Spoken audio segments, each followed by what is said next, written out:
Getty BBCThe former policy aide said she was surprised at the reshuffleCamilla Cavendish, who was appointed to the House of Lords in Mr Cameron's resignation honours, described the Prime Minister's poor media management during this week's cabinet reshuffle as a bit surprising. Mrs May had created the impression that her reshuffle would create a more diverse cabinet and promote new talent to the front benches.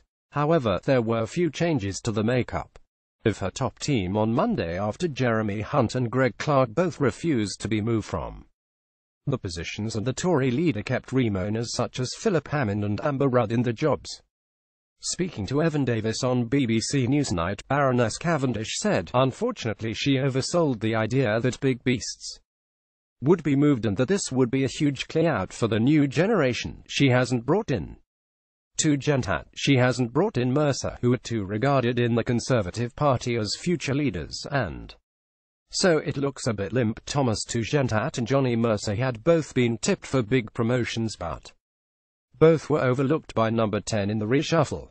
The farcical event also saw the party announce Chris Grayling as Conservative chairman before quickly revealing that his name had been released by mistake and that Brandon Louis was actually taking on the role. The former head of the number 10 policy unit went on to accuse Mrs May of failing in her role as Prime Minister.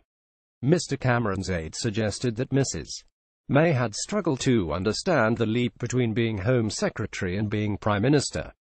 She said, "Theresa May as Home Secretary I always rather admired. She didn't have time for the press. She didn't like all of the slick presentational stuff."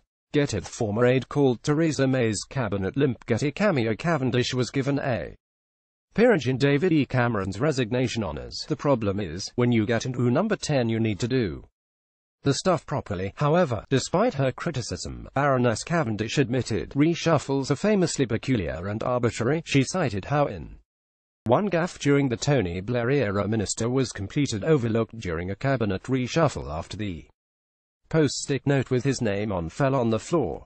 Meanwhile, Mr Cameron was forced to hire Nick Bowles as his skills minister after an aide accidentally sent out a press release for the appointment earlier than planned.